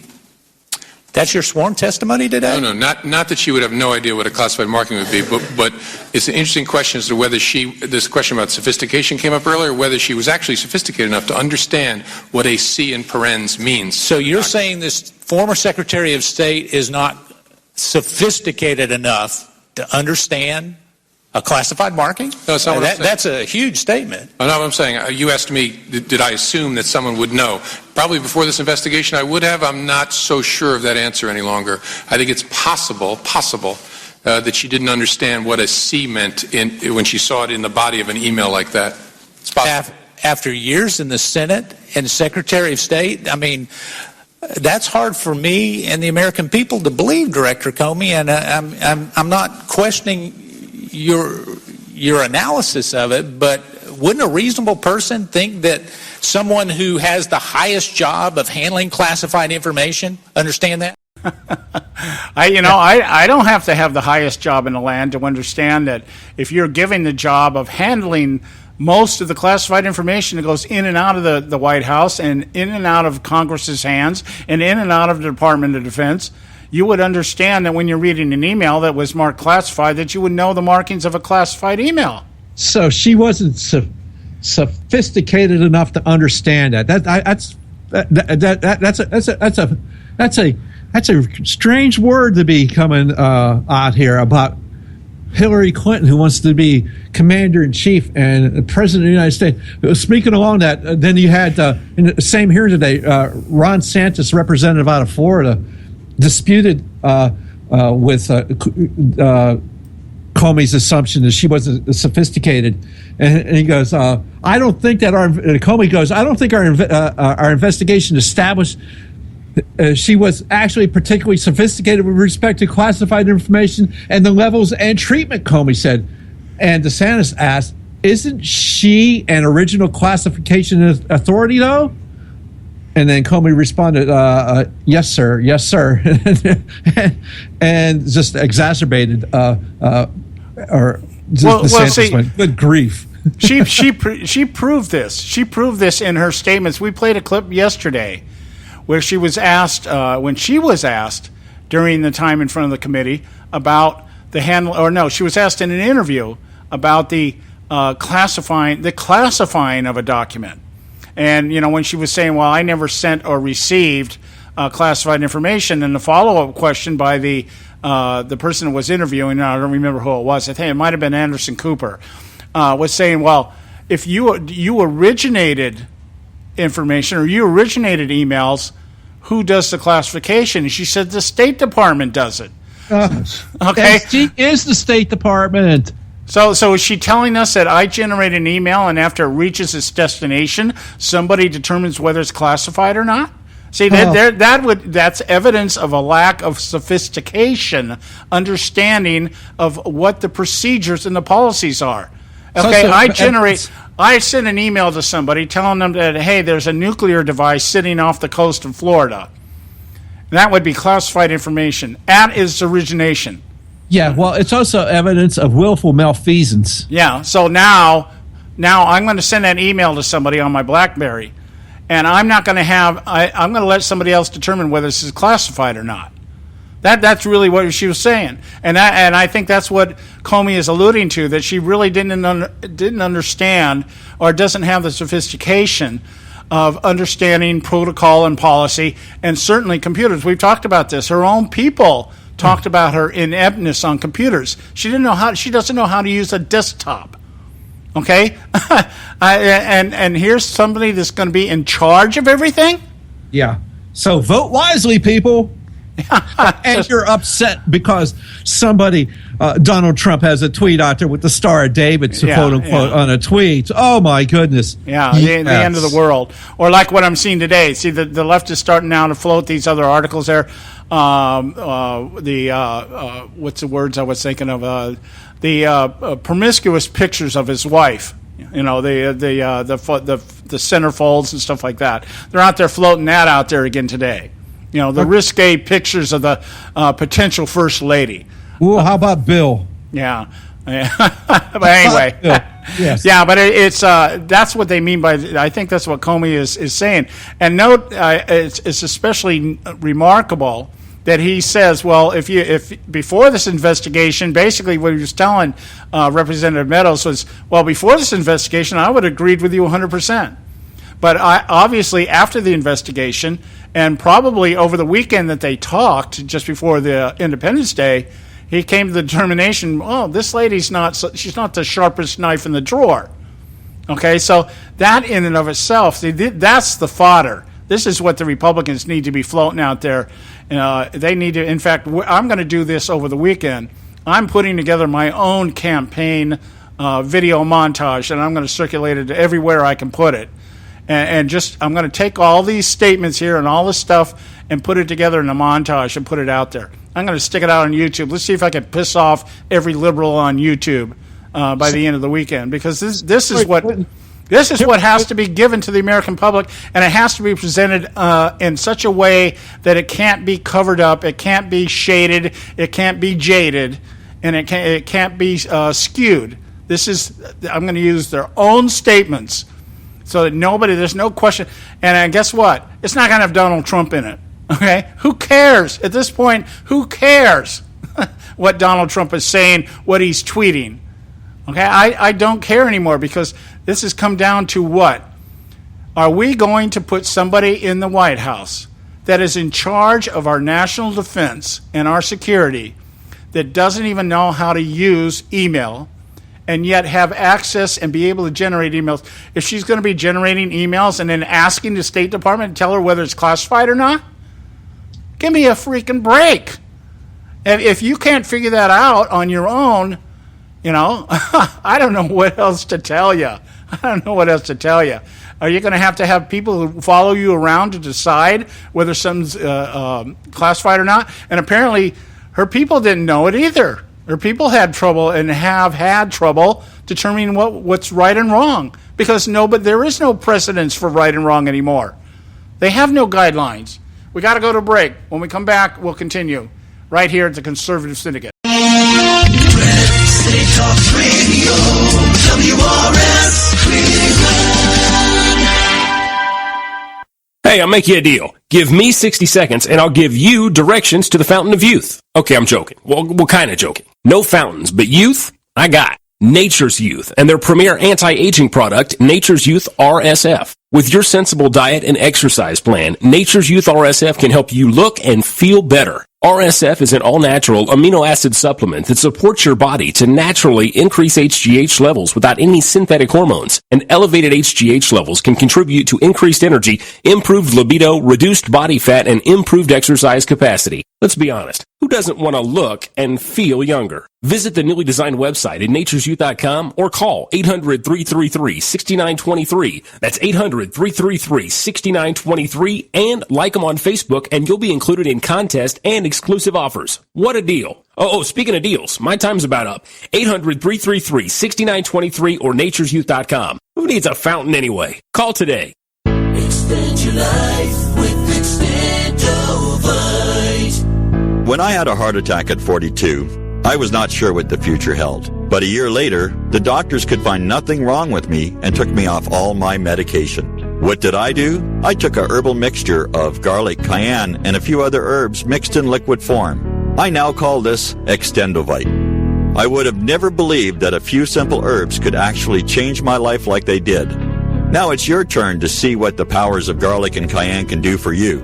For only $69.95 plus shipping and handling for a 2-month supply of either capsules or liquid, you too can begin on your path to better health. For more information, call 1-877-928-8822. That's 1-877-928-8822. Or visit our website at heartdrop.com. Extend your life with Extendovite. I've owned my company for 14 years now, and I can tell you that payroll is a 4-letter word. I hate doing it. It eats up hours I don't have, and it costs me money I could be saving. But my accountant's too expensive, and I'm not sure who to call, but I know I need help. We're Paychex, and we take all the hassles out of small business payroll. We save you time and money. It's easy. Call, fax, or give us your payroll information securely online, and we take care of the rest. We calculate the correct taxes, manage payments and direct deposits. We even send out your checks. Payroll doesn't need to be a 4-letter word anymore. We're so sure that we can save you time and money that we'll give you a month's payroll free. Just for calling 877-663-3830. Get 1 month's payroll for free. Call Paychex right now. 877-663-3830. That's 877-663-3830. Hey, I don't back anybody unless I believe in them. And I do believe in the value of investing in gold and silver. And the company I trust to buy my gold and silver from is Swiss America. I've been working with them for nearly a decade. I trust them, and you can too. Swiss America will help you sort through and find the best options available when you're considering investing in gold and silver coins. Listen, for over 30 years, Swiss America has been offering Americans what they want in their investments: safety, liquidity, quality, reliability, and a potential profit. Gold and silver have a place in every investor's portfolio. So, why not let Swiss America help you diversify your investment portfolio now? Call now for free information. 800-978-3907, 800-978-3907, 800-978-3907, 800-978-3907. Hey, Bugsy, you hear the news about Vinny? Yeah, it's a real shame. He owed money to the IRS and they finally cut up with him. Just like Al Capone. If the IRS can get to Capone, imagine what they can do to little old Vinny, huh? Poor cat, he was on top of the world. Then bada boom, bada bing. What Vinny needs now is an offer he can't refuse. Hey, you got a tax problem? Does the IRS claim you owe them a bunch of dough? They can get you too. So call the tax relief line now and learn if you qualify to negotiate your $10,000 plus IRS tax debt for up to a 75% savings. Don't be like Al or Vinny and get busted. Make this free call now. Learn how you may be able to pay the IRS less. Call now. 866-657-8474. 866-657-8474. 866-657-8474. 866-657-8474.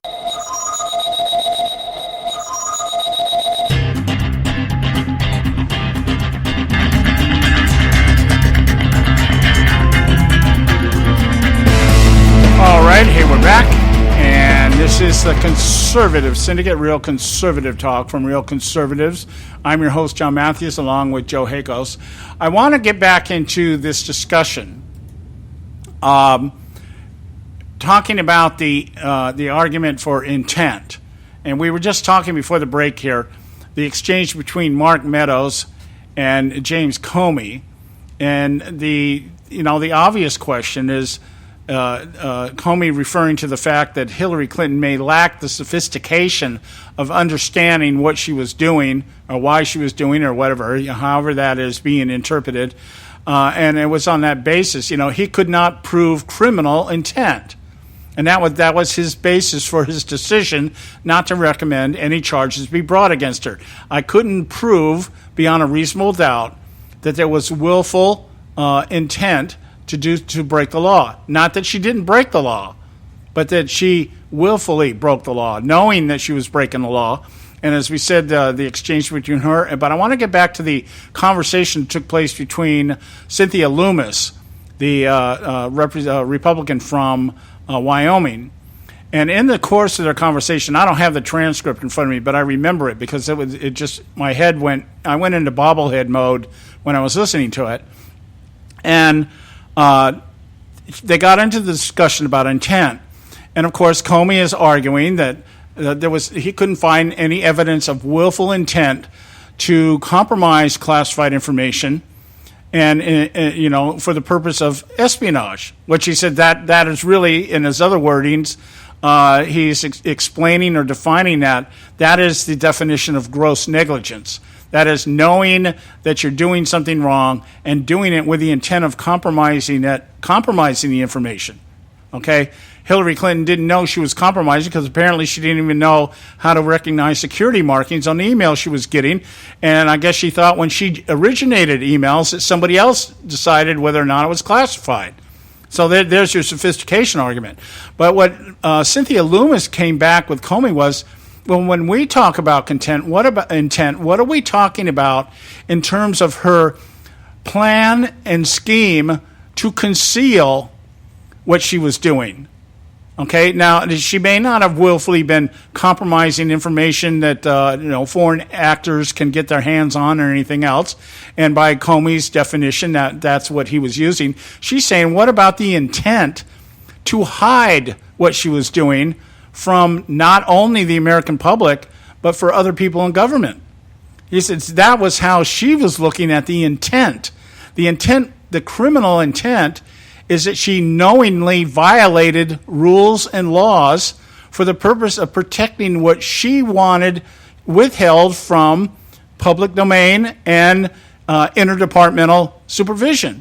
She willfully knew, and we know that because even Huma Abedin said that that's what the intent of the private server was for. It was to keep her private emails out from being accessed by anybody else. And in the course of the convenience, let's just use it. Let's just use it for everything because it's convenient. Okay, so there's your intent in terms of criminal prosecution. Now, Comey's counter argument was what?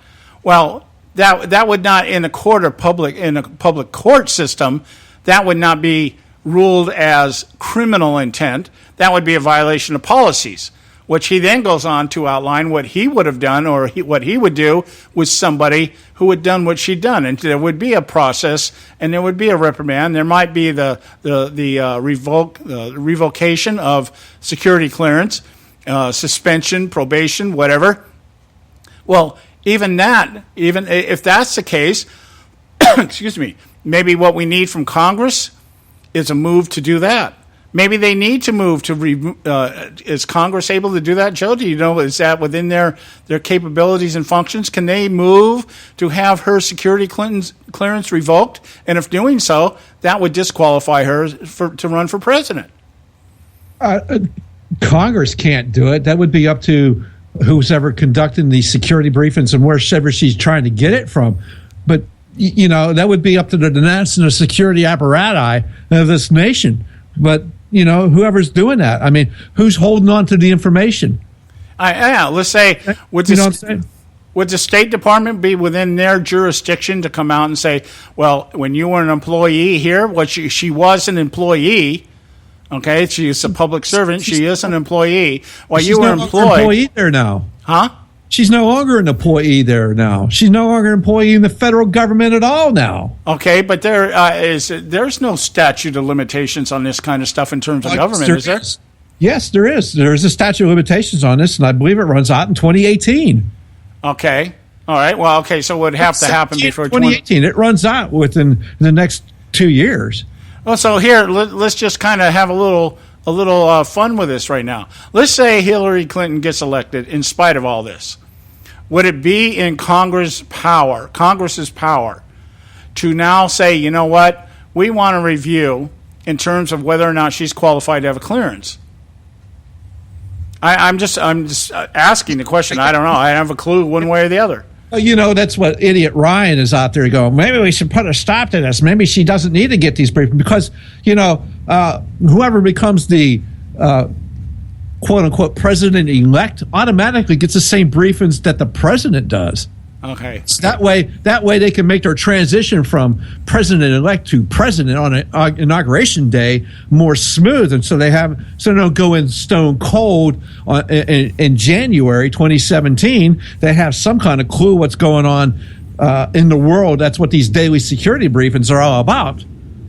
Yeah. Okay. So what are they going to do? Say Hillary Clinton can't get these briefings? Hell, even as after the conventions to present the nominees, vice president and president nominees for each party are going to get briefings.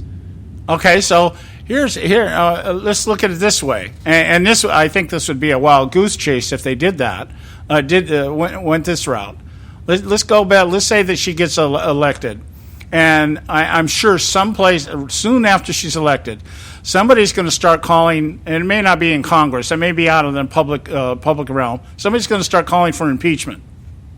Okay, for what? Malfeasance, possible treason or espionage, whether willfully or not. I guess the malfeasance, great crimes and misdemeanors. Something is that the phrase? Something like crimes and misdemeanors. Okay, did she commit crime in just the compromise of security information, classified information? Whether she did it willingly or not, or knowingly or not, it still happens.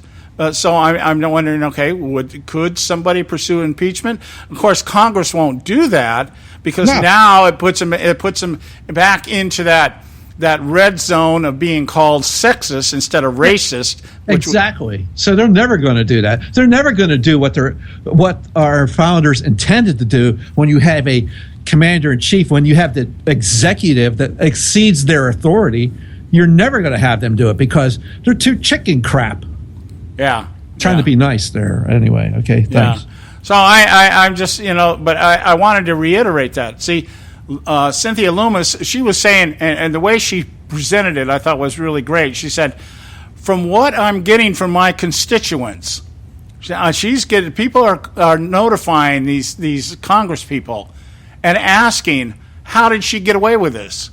And she's saying, this is what I'm being asked by my constituents. If you're saying there was no intent, The idea that she willfully and knowingly chose to use a private server to avoid disclosure as to what she was saying and doing, is that not in and of itself criminal? That's what she was asking. Comey didn't. Well, that's what Comey said. Well, that's a good question. Yeah, it's a good but question. He never answered it. No, he's not going to answer it. Of course, he wasn't going to answer. But it is a good question, and us commoners are too dumb to figure this out. You think we're that? They obviously think we're that dumb to figure this out. Yeah, that can't see this. We can't see this from a mile away. I mean, for crying out loud, there's a set of rules for the Clintons and people like her, and there's a set of rules for everybody else. Yeah. So there's, as they call it, the dual-track judicial system, it's not going to work now, is it? Now I'm going to play you a clip here before we're going to go to the break here. We're going to run just a couple minutes over here. We'll hit the break in a couple minutes. Having talked about all the sophistication, having talked about whether she knew what she was doing or not, whether she could recognize information or not, whether she could recognize marked classifications or not, this is Barack Obama on Tuesday in North Carolina. Those things matter. I am here to tell you that the truth is nobody fully understands the challenges of the job of president until you've actually sat at that desk. Everybody's got an opinion, but nobody actually knows the job until you're sitting behind the desk.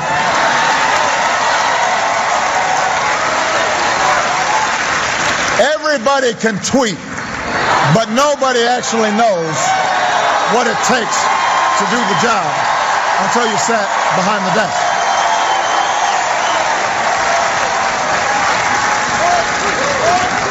I mean, Sasha tweets, but she doesn't think that she's thereby should be sitting behind the desk. So you can't fully understand what it means to make life and death decisions until you've done it. That's the truth. But I can tell you, Hillary Clinton has been tested. She has seen up close what's involved in making those decisions.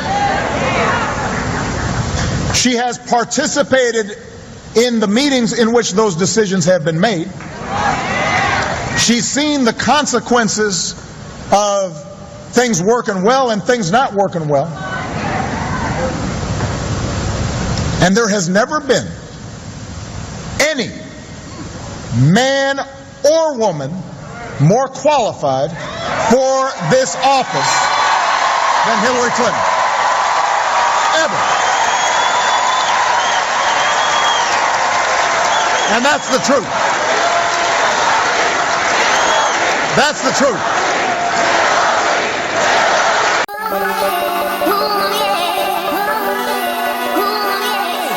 You can catch all our archives at theconservativesyndicate.net. The Conservative Syndicate. Real conservative talk from real conservatives.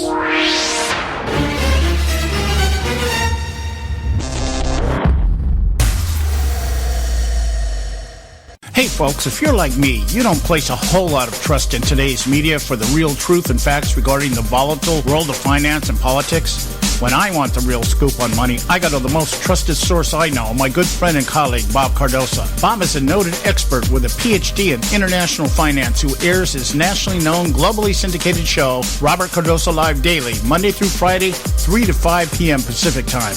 With Bob, you get the right information at the right time from someone who knows his business and can help you make the right decisions concerning yours. Again, Bob airs daily, Monday through Friday, 3 to 5 p.m. Pacific Time. Visit his website at robertcardosolive.com for information regarding stations and topics. That's robertcardosolive.com. Check Bob out. You'll be glad you did.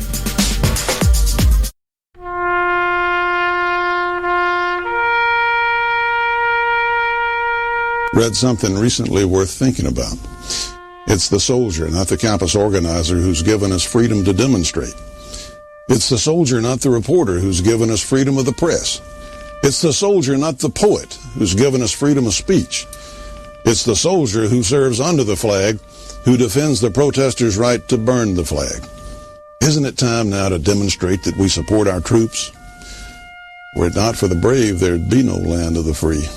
Fred Thompson's message was brought to you by citizensunited.org.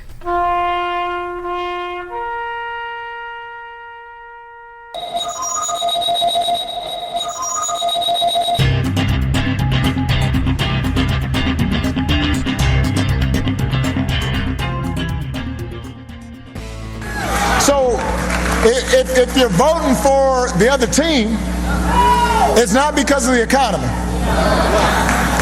It's not because of the economy. You gotta be clear about that.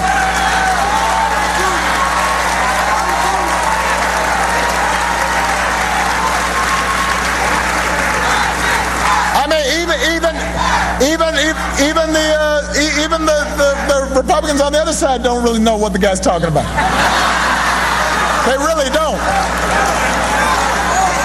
They really don't. You ask them, they're all like, I don't know.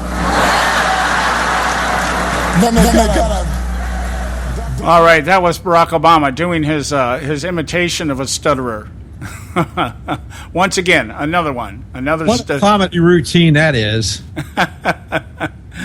Oh, wow. So anyway, you heard there in the clip before the break there, Barack Obama stating unequivocally, man or female, male or female, in the history of this entire country, nobody more qualified to sit in the White House than Hillary Clinton. Why? Well, she has sit on all the meetings.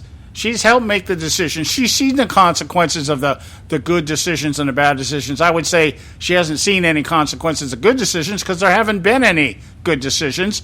But that's the qualification. Is you sit in the meetings, okay? You sit in the meetings and you see what goes down. Therefore, you're qualified. You know, it's just like Dianne Feinstein, like I said, I've said before. When asked what Hillary Clinton did as a senator, the 9 years she was in the Senate, she said, well, I can't really recall anything, but she was only there 9 years. You can't, that's not enough time to get anything done. Okay? Well, you only got 4 years as president. Okay? And maybe 8 at the most. So does that mean that if you don't get anything done, that doesn't disqualify you? You're still qualified, what? Because you sit in the office? Because you sit at the desk?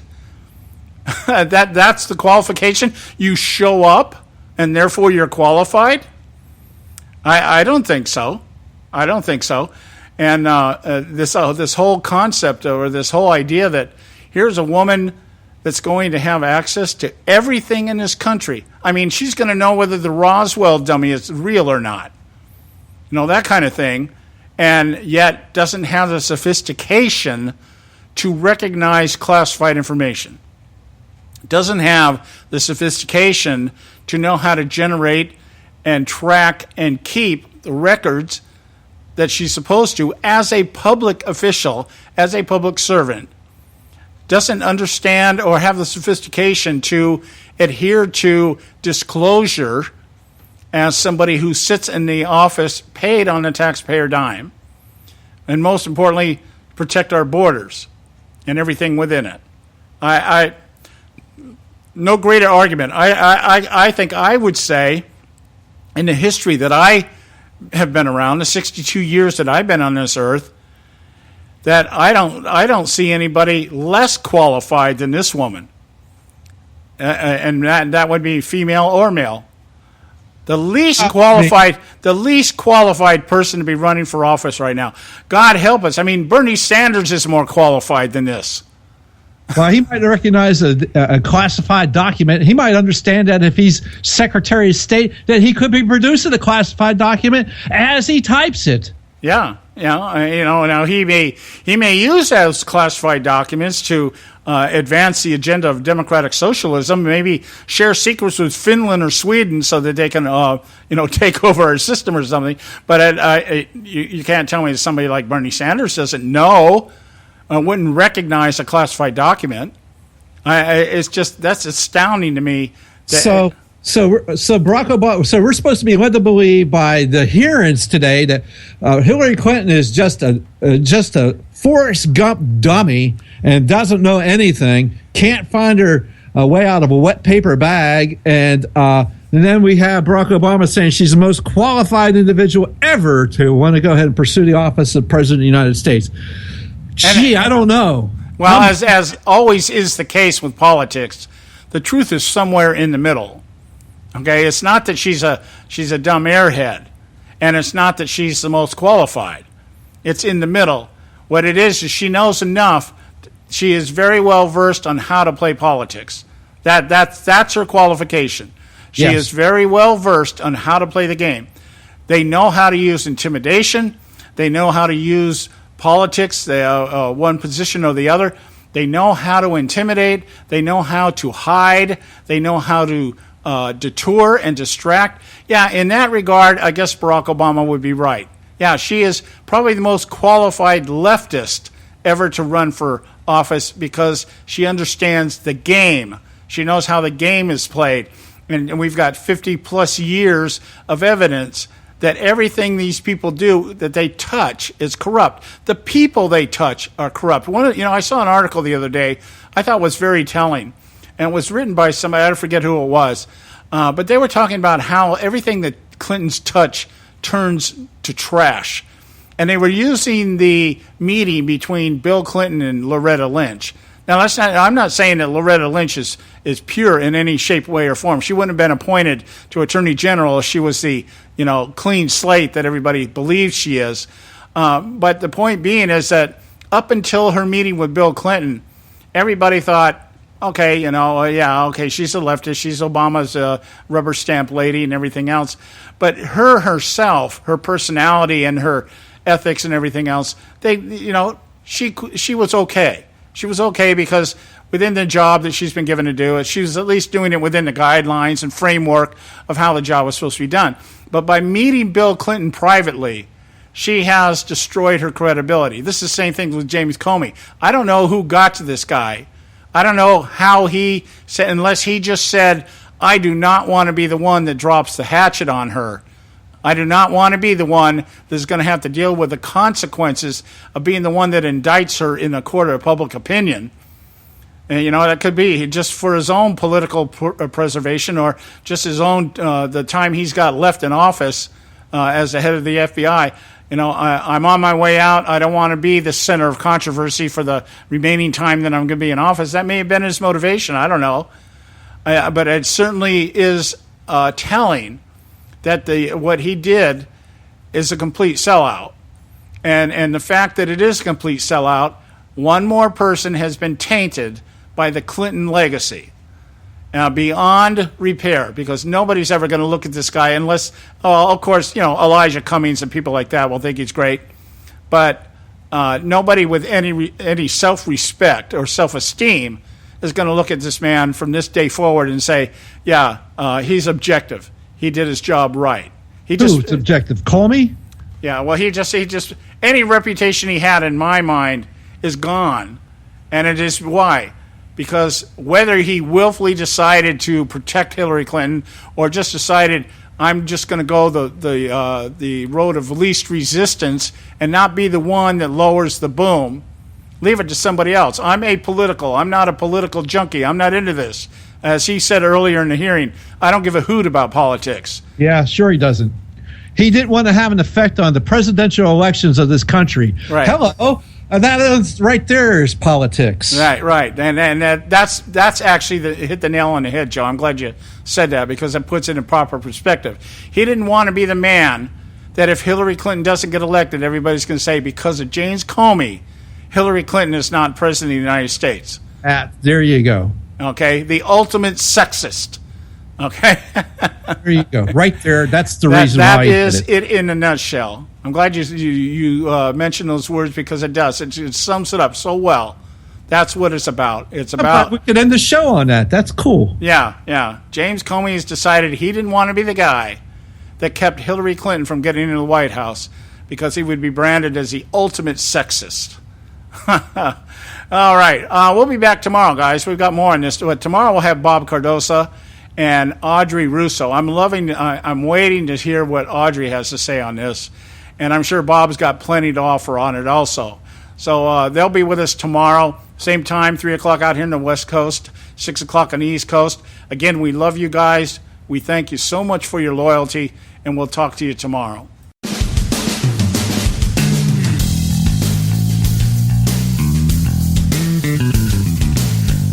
Thanks for tuning in to this edition of the Conservative Syndicate, the nationally acclaimed, globally syndicated, politically incorrect talk show that seeks to tear down the imaginary wall of separation between church and state. We want to make you aware you can find and access all our show archives at our website, theconservativesyndicate.net, as well as our broadcast stations and times. That's theconservativesyndicate.net. We so appreciate you taking the time to tune in, and we so look forward to continuing to bring you the best in uncompromised talk radio available on the net today. And remember, folks, it doesn't matter how many times you get knocked down in life. It only matters how many times you get up. I'm John Matthews, along with Joe Hako, signing off until next time right here at the Conservative Syndicate. God bless you, and may God continue to bless America.